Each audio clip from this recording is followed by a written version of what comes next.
Welcome to Shading Day. It's Shading Day, day 5 of our ZenTen. So all you're going to need today is your pencil and your tortillon or a Q-tip or a blending stick. So let's take a nice deep breath in and out. Get comfortable, relax. And let's do our tortillon toast. Let's get that out of the way today. So when I count to 3, you're going to say tortillon. 1, 2, 3, tortillon. Very good. Now you are allowed to use your pencil and tortillon. All right, so let's start off with, I'm going to start backwards. Let's start off with this pattern right here, double floors. And all we're going to do is think about halfway down, or actually, see this little right-hand corner? Let's just put a little graph right now. I'm holding the pencil in the palm of my hands, sort of a nice, comfortable, and I'm just using the side of my pencil, and I'm just kind of giving that aura right above that triangle. So I'm going a little bit above it and a little bit below it. So just kind of going in that corner. And let's do that. Let's just do this whole row for now, right? Let's just kind of go right.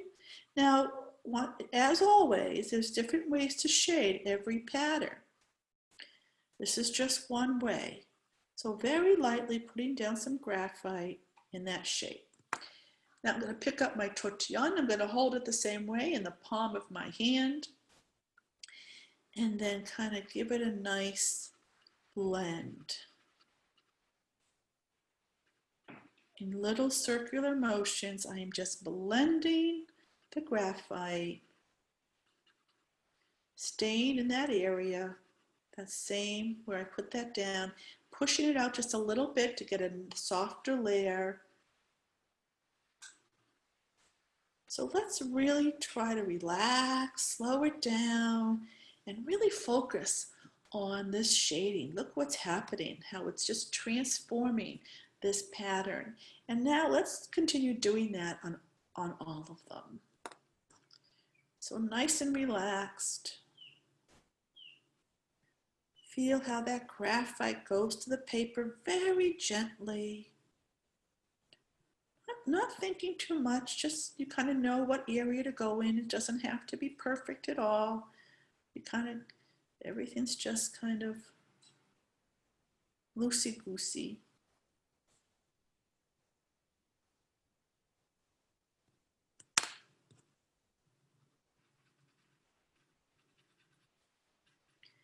And as you blend, notice how the tortillon feels on the paper.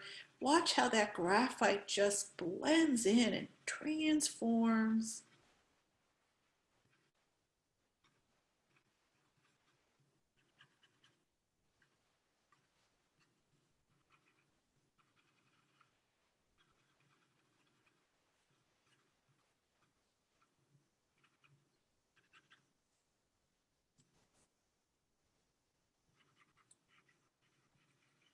And you can go over some more, kind of mimic that shape back and forth if you'd like.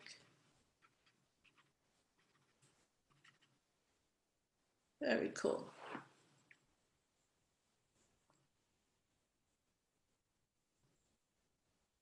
Okay, so now let's do some shading with poke root and poke leaf.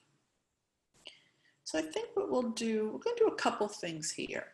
The first thing is let's find these poke leaves and just find one little area, just kind of like what we did over here, but we're going to find one little area on top. You could also, well, for the poke leaves, we'll just kind of go on top, just a little area, and then you can blend it in and push it out to the sides, trying to keep that white in the middle. And it really doesn't matter what area, just kind of one little part of that poke root along the edge, blending it in. and then pushing it out just a little bit. Now you can take what's left on your tortillon for some of these small ones and just kind of dab it on there without adding more graphite if you'd like. So just focus on the round ones right now.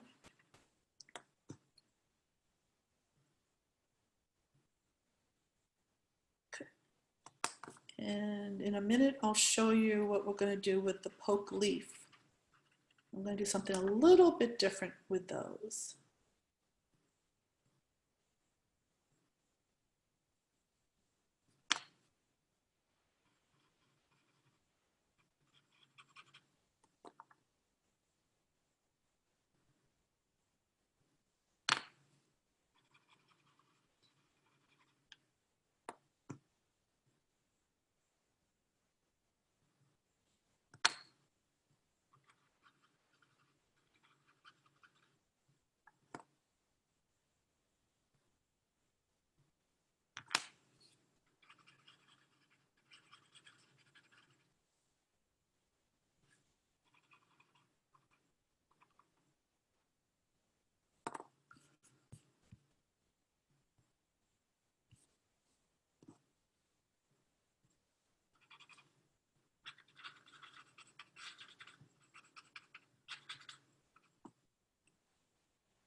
Okay, so now I'll show you a suggestion. Everything's always a suggestion. So for the poke leaves, I'm going to go, instead of on top, like we did there, I'm going to go on the bottom, just one side for now. Actually, maybe I'll do both sides on some of them. So it's that rounded area again. So the poke root has that, the whole thing is kind of round, but poke leaf has the rounded section right on the bottom. So we're just going to put a little bit of graphite in there and then blend it in, staying on the bottom.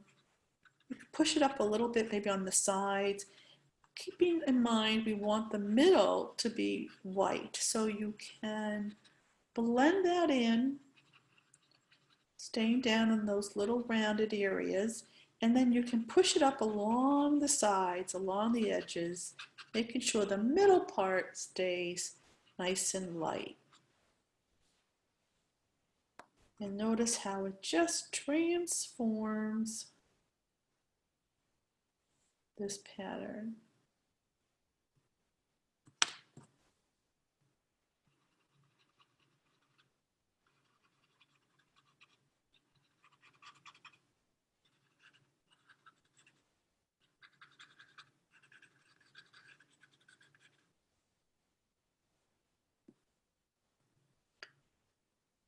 I think that looks good. Okay, so now we've got to do the sides. Now we've already got some shading going on because we used the pencil as part of that pattern.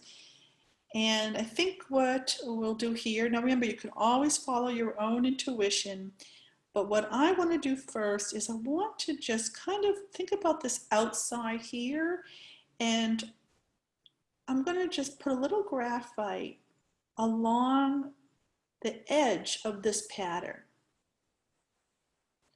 So I've got a little bit on that petal, a little bit on this band here. I'm just thinking, I don't have to go over the ink obviously, but even up here, I'm just gonna, just as if there's shading right on the side of that pattern, right on the edge. And I'm then blended in the whole, kind of like the whole perimeter side, just the side.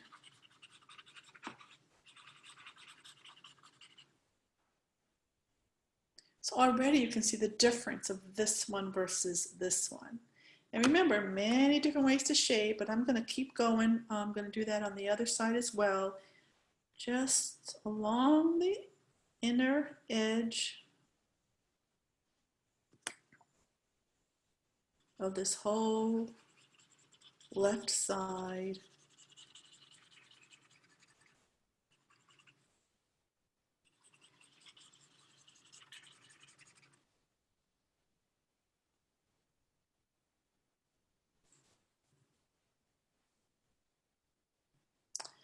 Now, if you want, I think I'm going to put a little bit like right here, you know, because this looks really white. So sporadically, so you can tell the difference already. I just use what's left of my tortillon just to give it a little bit of shading, and you can see this doesn't have any, so there is a little bit of a difference there.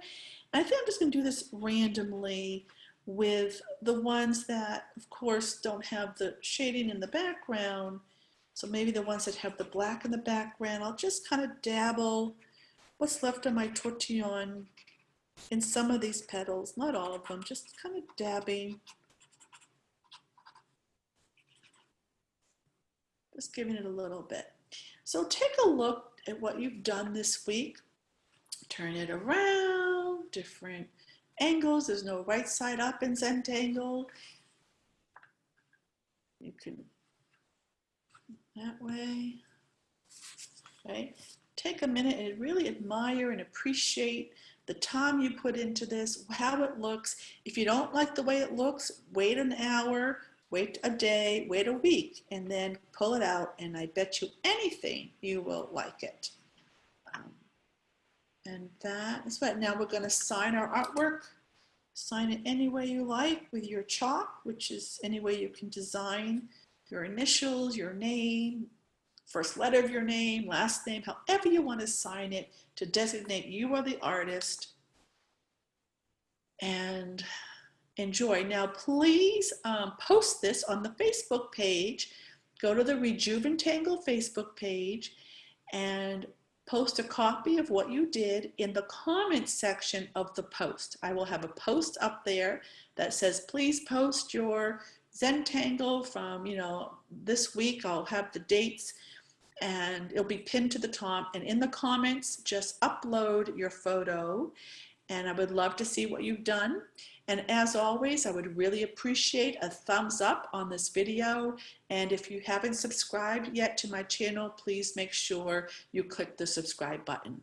So have a wonderful weekend and come back on Monday for another week of Zen 10.